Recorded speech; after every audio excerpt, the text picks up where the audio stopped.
I'm a fan of ships that are different, ones that aren't the same as all the others. That's one of the reasons why I'm such a big fan of the QE2 and the QM2. Of all the cruise ships in the P&O Cruises fleet, Aurora is the only one that offers a one-off design. Aurora isn't part of a class of ships in the P&O or Carnival Cruise Line fleets, with her own layout and personality, so the ship immediately stands out. Aurora's internal design and her smaller size, she is the baby of the fleet at only 76,000 tonnes, have made the ship a favourite with many repeat P&O travellers, including me. Aurora is one of my favourite ships, so here are 5 things that I love about Aurora. Make sure you tell me your favourite things about the ship in the comments below. Hi, I'm Chris Frame. I write maritime history books and lecture aboard cruise ships about maritime history. I also make YouTube videos on the topics of maritime history and cruising. If that sounds like the sort of thing you're interested in, please feel free to subscribe. The first thing that I love about Aurora is that she is unique. In a world where cruise lines have multiple ships in the same class, Aurora really stands out. While Aurora was built as a sister ship to Oriana, her deck plans were different from Oriana's, making Aurora a true one-off. The ship's design is full of interesting quirks, including hideaway bars and lounges, as well as interesting staircase access between prom deck and the Medina restaurant, the glass house, and the Raffles bar. Because the ship's design is different to all other P&O ships, first-time Aurora cruisers will need some time to get their bearings. But in my opinion, getting to know the layout of a cruise ship is half the fun of cruising on a new ship. The excitement of discovering a new cruise ship is something that is far too rare these days, with so many ships sharing the same design and deck plans, so Aurora's design gets a big thumbs up from me. Aurora's Atrium definitely makes my top 5 list. Being the oldest ship in the P&O fleet, you might expect Aurora to have the least impressive atrium, but this isn't the case. While Aurora's atrium only spans 4 decks, it is a buzz of activity. Because, like Britannia, it actually has a purpose. The atrium on board Aurora links the reception area with the ship's shops, Charlie's Bar, Sindhu, and the popular Raffles Coffee Bar. The main focal point of the atrium is a 10.6 metre high sculpture and water feature that flows from D deck all the way down to F deck. The water feature remains on while the ship is underway, and is only switched off in very rough seas. Number 3. Aurora has a cinema.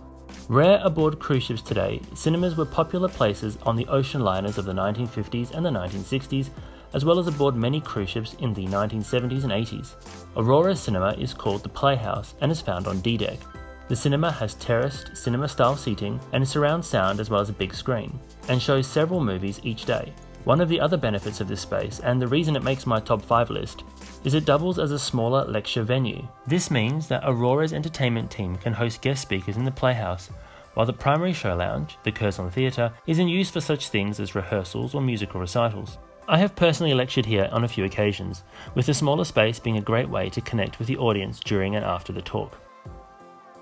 The 2 main dining rooms on board Aurora are found on E deck, and they make my top 5 list.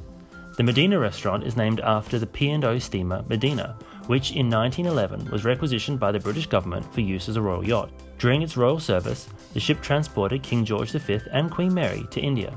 The Alexandria restaurant is named after the Egyptian port city, which was a key port for P&O throughout the 19th and 20th centuries. Given my love of maritime history, the inclusion of these historic names aboard Aurora makes me happy, and each restaurant's decor hints at the origins of its name. Aboard Aurora, the Medina restaurant is used for freedom dining. No reservation is required, while the Alexandria restaurant offers a more formal set seating. Both offer nice views of the ocean, but the Alexandria restaurant bests the Medina in this regard, given its views over the back of the ship. Before we get on to my final and probably most favourite thing about Aurora, here are 3 honourable mentions that didn't quite make the top 5 list. First are Aurora's cabins. From the biggest suites to the smallest inside cabins, Aurora's cabins have aged well, yet they retain a traditional feel that you'd expect from a ship of this vintage. Despite being over 20 years old, the cabins have been well maintained and refurbished, with modern touches such as flat-screen TVs, and all cabins have en-suites. You can check out a video that I did about bathrooms on board cruise ships in the info card or description below. The Crow's Nest Bar is named for the observation lounge aboard the P&O Canberra. The Crow's Nest provides forward-facing views as well as large windows to port and starboard, and is a great place to enjoy a drink during the day or watch the ocean, particularly when the ship is in rough seas. This is what makes it part of my honourable mention list. And Horizons aboard Aurora is my final honourable mention. The Aurora's Rofesco restaurant, Horizons, is located on Lido Deck. While you'll probably come here for the food, I reckon the best part of this room is the views, thanks to uninterrupted floor-to-ceiling windows on both the port and starboard sides.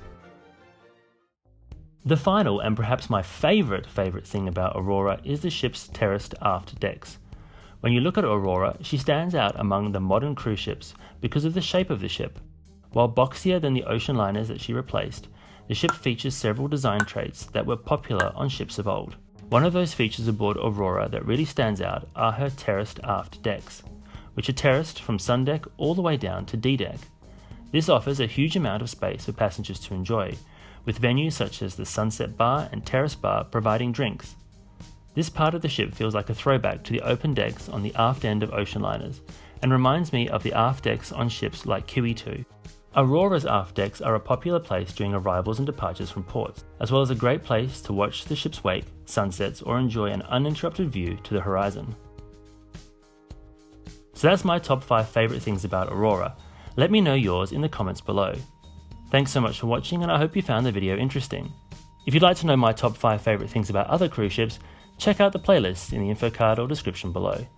Thanks once again for watching, and I hope to see you on board.